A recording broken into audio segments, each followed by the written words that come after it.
So I haven't been in a while, and yes, I always bring my notes, even though my son tells me that I shouldn't.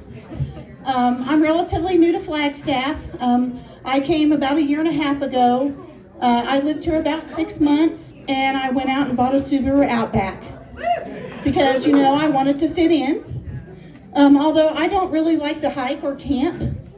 So the young salesperson was, selling me my car, and he tells me that the back seats fold down completely flat.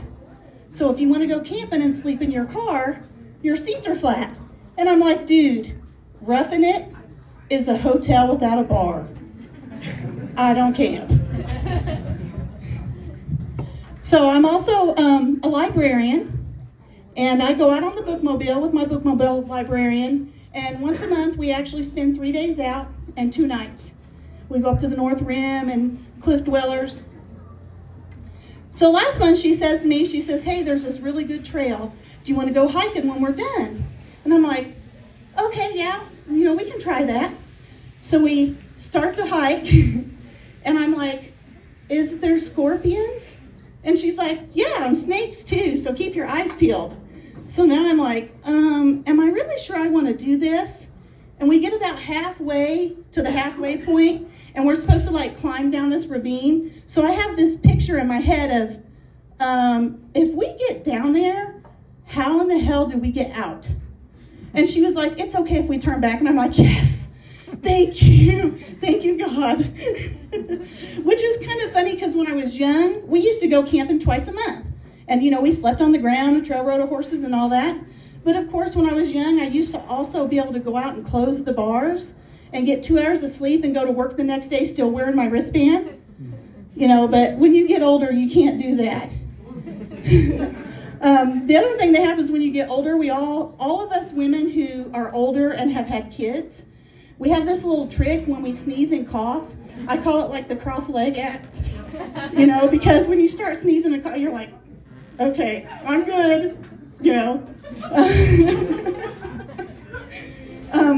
Also, when you hit menopause, you start growing facial hair.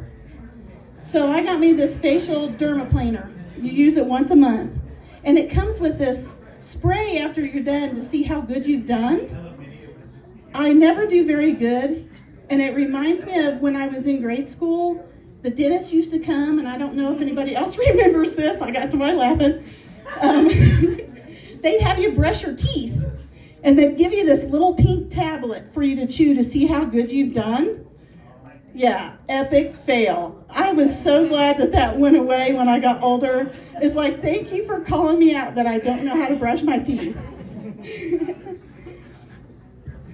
Also, I am Forrest's mother, the first comedian, and it's a true story. I really did go pick him up from Florida and was much more upset than when I had to get him out of jail.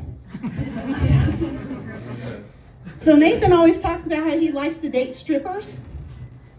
And he tells a story about, every girl he dates ends up being a stripper. And so a lot of people don't know this. A lot of people don't know this, but I actually used to work as a stripper in a strip club. And it was how I paid my way through college before I became a librarian. So no, I'm not typical. But I tell everyone that boys always end up dating people that are like their mother. So now we all know why Forrest likes to date strippers. That's it for me.